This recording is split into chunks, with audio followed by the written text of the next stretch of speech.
Good morning, I'm Nathan Hager. And I'm Karen Moscow. Here are the stories we're following today. We begin with the passing of a man who defined foreign policy in the 1970s and worked to shape it for decades after. Henry Kissinger has died. Bloomberg political contributor Rick Davis says Kissinger's influence was unmatched. It's quite a career that lasted my entire life. I would say that we've not seen much of the likes of him, somebody who has never been elected to office but wielded as much power as any powerful president or prime minister in the world. Kissinger was credited with opening the door to China and achieving detente with the Soviet Union, but he courted controversy for supporting massive bombing campaigns in Vietnam and Cambodia. Bloomberg's Ian Marlow says Kissinger leaves a complicated legacy.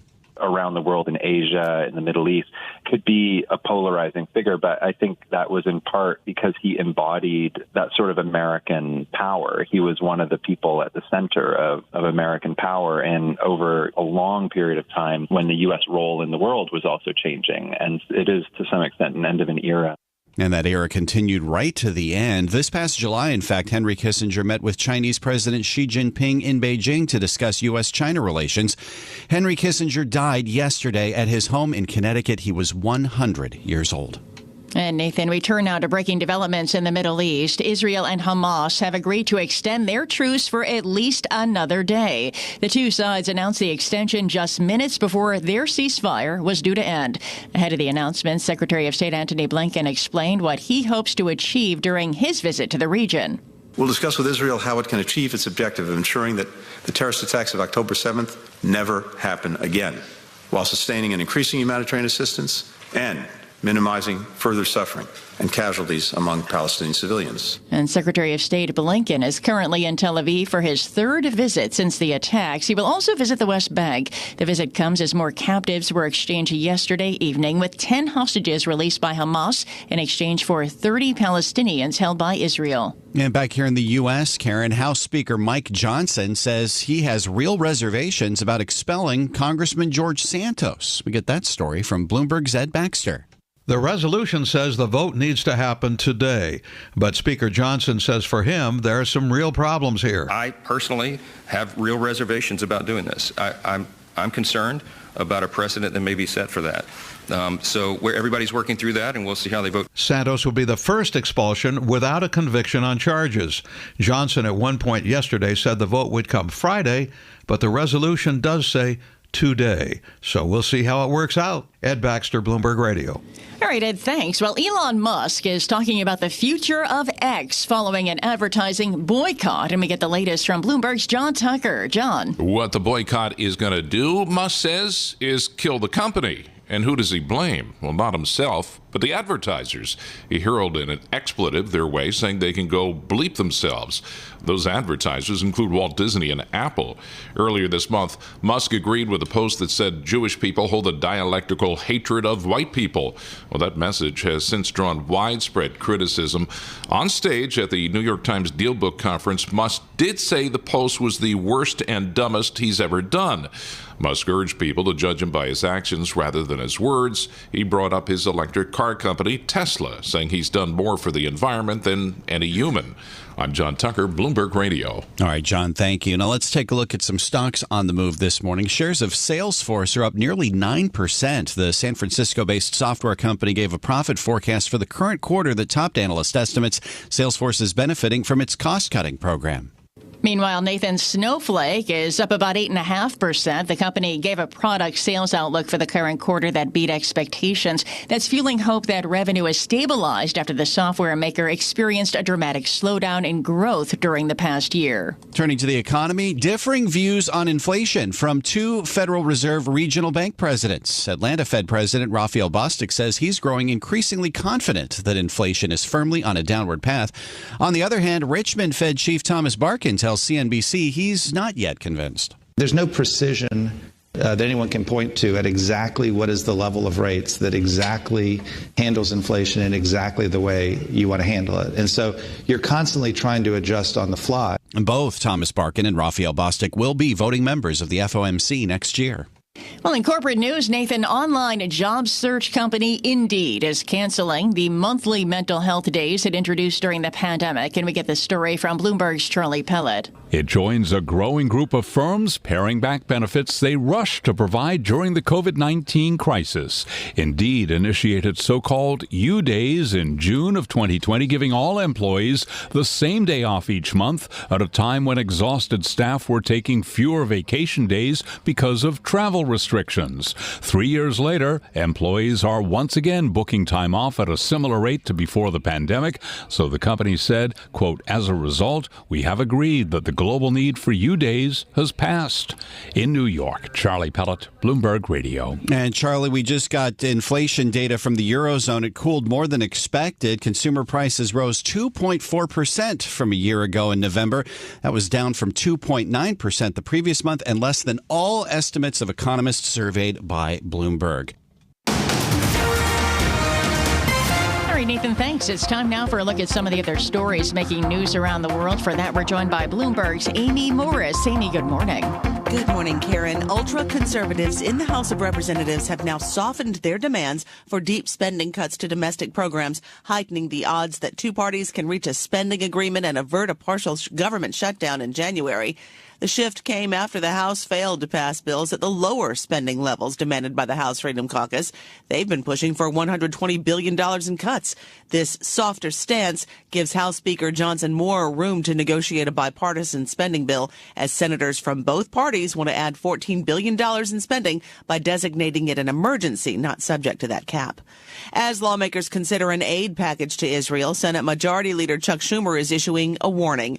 Bloomberg's Nancy Lyons has that part of the story. Senator Schumer, who is the highest-ranking Jewish elected official in the country, spent 45 minutes on the Senate floor decrying the rise in anti-Semitism at a level not seen in decades. The normalization and exacerbation of this rise in hate is the danger many Jewish people fear most. The Anti-Defamation League says anti-Semitic incidents have nearly quadrupled since the onset of the Israel-Hamas war. Schumer says it's time for a clear-throated denouncement of the hate. In Washington, Nancy Lyons, Bloomberg Radio. And that new poll shows the number of college students experiencing or witnessing anti-Semitism is also up this academic year. That poll by the Jewish-led Anti-Defamation League and Hillel International found that nearly 3 in 4 Jewish students and 44% of non-Jewish students saw or experienced anti-Jewish ideas since the start of the 23-24 school year. A very special holiday display now at 1600 Pennsylvania Avenue. The White House South Lawn has an ice skating rink to celebrate the holidays. First Lady Jill Biden unveiled the rink with skating performances from figure skaters and Peanuts characters. What's more magical and wonderful and joyful than, being on an ice rink in the South Lawn of the White House? Who knew, right? Now, military families, first responders, and other special invited guests can enjoy the White House skating rink in December. It will not be open to the public. Global news 24 hours a day and whenever you want it with Bloomberg News Now. I'm Amy Morris, and this is Bloomberg, Karen. All right, Amy, thank you. Well, we bring you news throughout the day right here on Bloomberg Radio, but now you can get the latest news on demand whenever you want it. Subscribe to Bloomberg News Now to get the latest headlines at the click of a button. Get informed on your schedule. You can listen and subscribe to Bloomberg News Now on the Bloomberg Business app, Bloomberg.com, plus Apple, Spotify, and anywhere else you get your podcasts.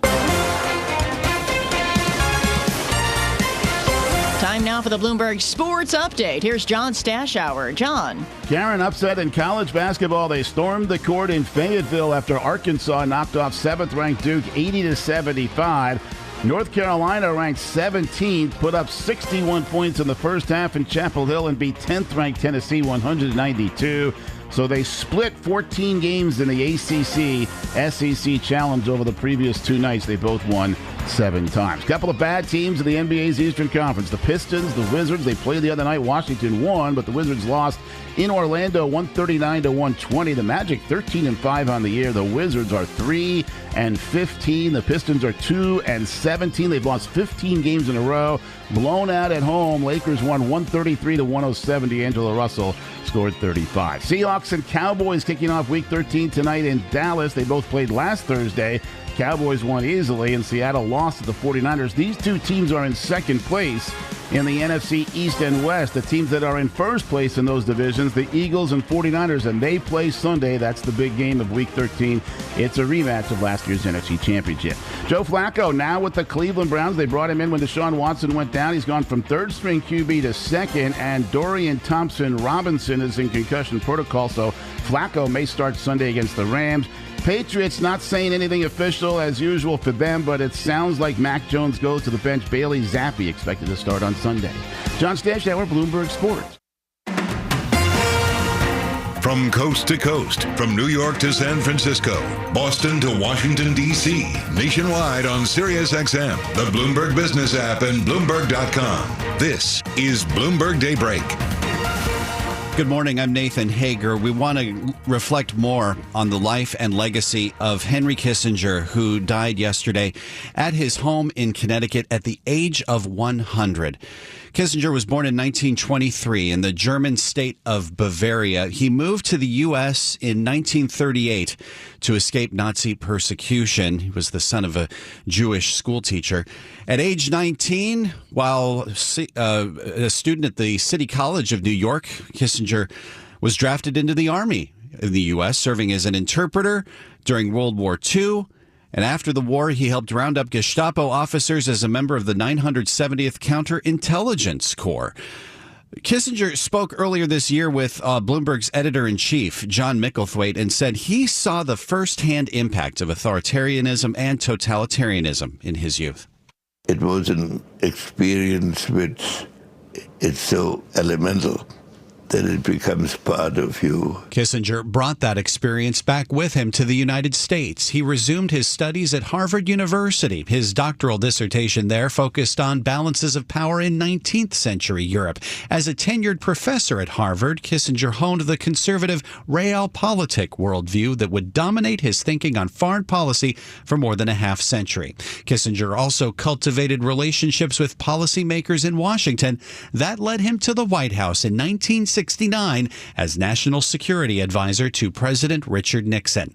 Kissinger's secret trips to China in 1971 paved the way for arguably the greatest foreign policy achievement of the Nixon presidency, his own visit the following year. Knowing of President Nixon's expressed desire to visit the People's Republic of China, Premier Zhou Enlai, on behalf of the government of the People's Republic of China, has extended an invitation to President Nixon to visit China. The opening of China and an anti-ballistic missile treaty hammered out with the Soviet Union achieved what would become known as Kissinger's triangular diplomacy. But his penchant for secrecy would lead to controversy.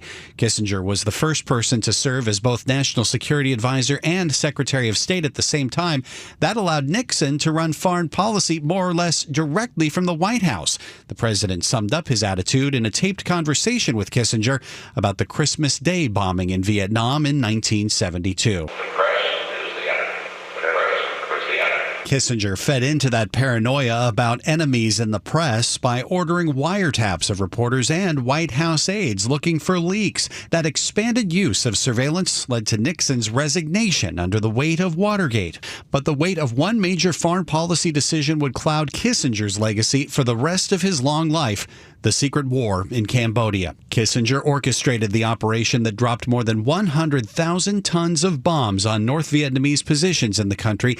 It helped lead to the rise of a genocidal Khmer Rouge regime after the war. But Kissinger would never stop defending his conduct in Vietnam, even against critics who labeled him a war criminal. Was there a better way at any one point?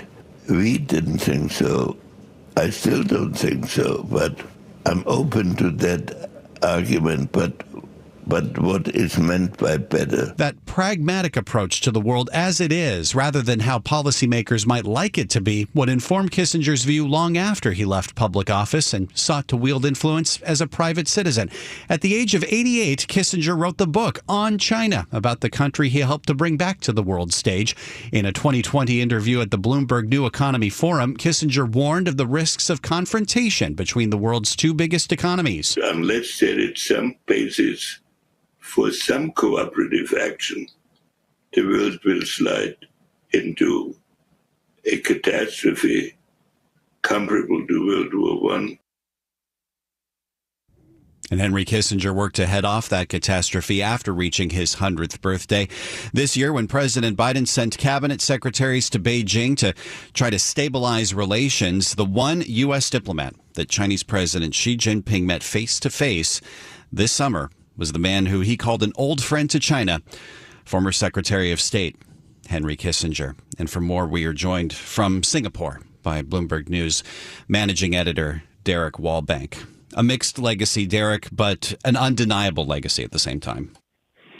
I think that's exactly right, Nathan. I think you did a brilliant job setting this up. And when we're talking about the reaction, especially out here, I think the polarity of feedback has been striking today.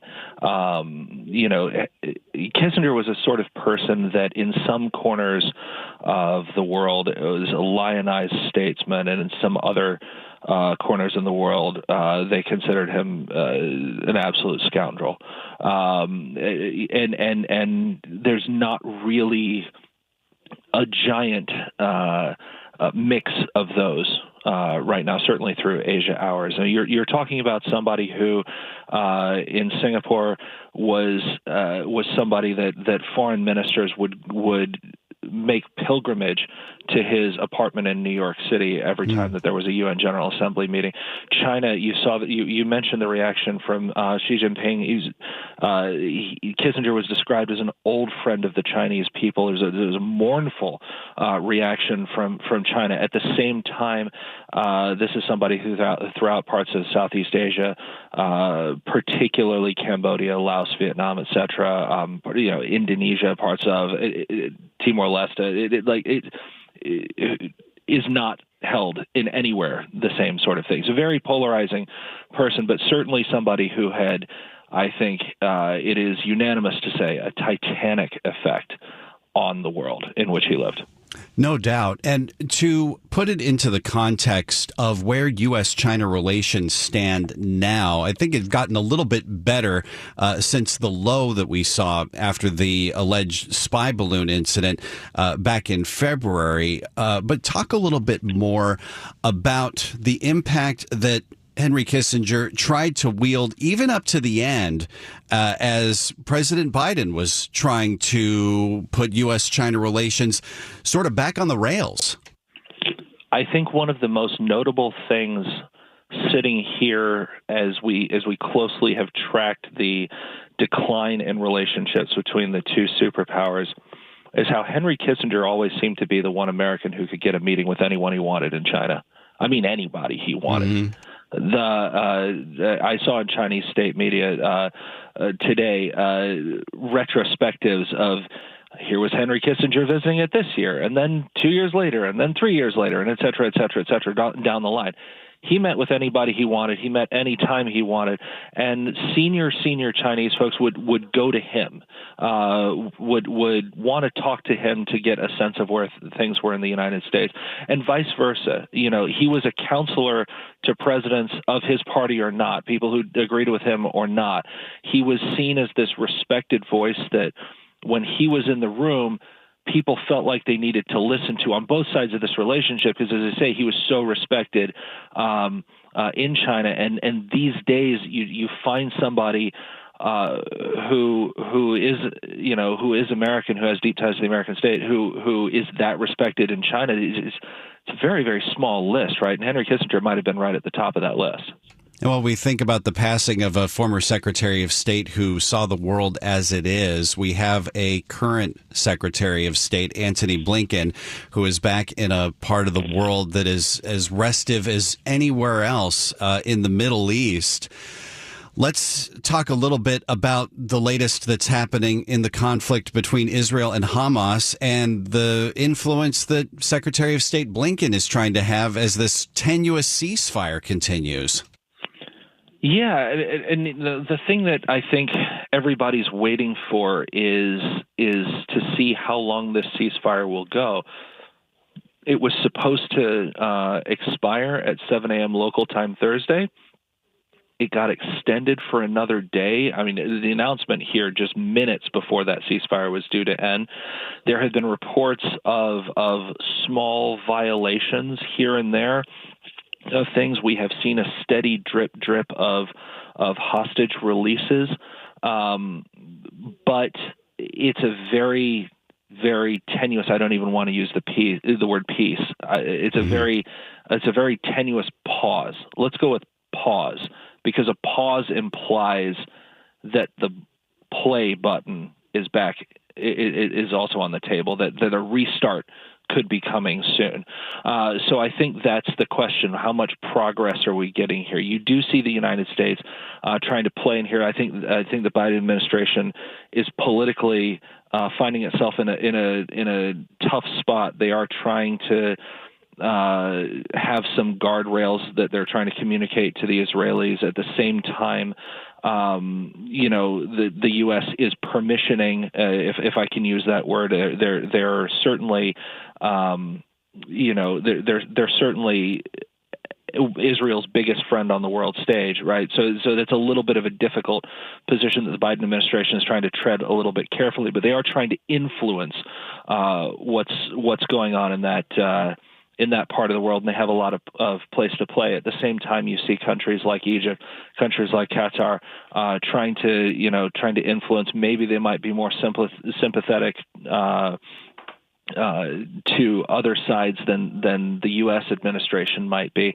but all sort of trying to find and feel a way out of this so that it doesn't conflagrate more, all the while also, it should be said, trying to keep nation states that are currently mostly on the side, and I'm thinking here of countries like Iran, to prevent this from escalating into something even more than it is right now. It's certainly a touch and go sort of thing right now, and I do, as I say, I think it carries some political risk. I mean, look, Nathan, we're less than 12 months out from the U.S. presidential election, and a lot of the people who are protesting in the streets in the United States are people who you would find in a normal Democratic coalition, who are deeply upset with the president right now and vowing not to vote for him in any circumstance.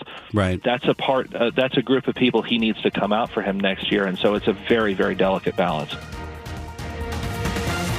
This is Bloomberg Daybreak Today, your morning brief on the stories making news from Wall Street to Washington and beyond. Look for us on your podcast feed at 6 a.m. Eastern each morning on Apple, Spotify, and anywhere else you get your podcasts. You can also listen live each morning starting at 5 a.m. Wall Street time on Bloomberg 1130 in New York, Bloomberg 99.1 in Washington, Bloomberg 106.1 in Boston, and Bloomberg 960 in San Francisco. Our flagship New York station is also available on your Amazon Alexa devices. Just say, Alexa, play Bloomberg 1130. Plus, listen coast to coast on the Bloomberg Business app, SiriusXM, the iHeartRadio app, and on Bloomberg.com. I'm Nathan Hager. And I'm Karen Moscow. Join us again tomorrow morning for all the news you need to start your day right here on Bloomberg Daybreak.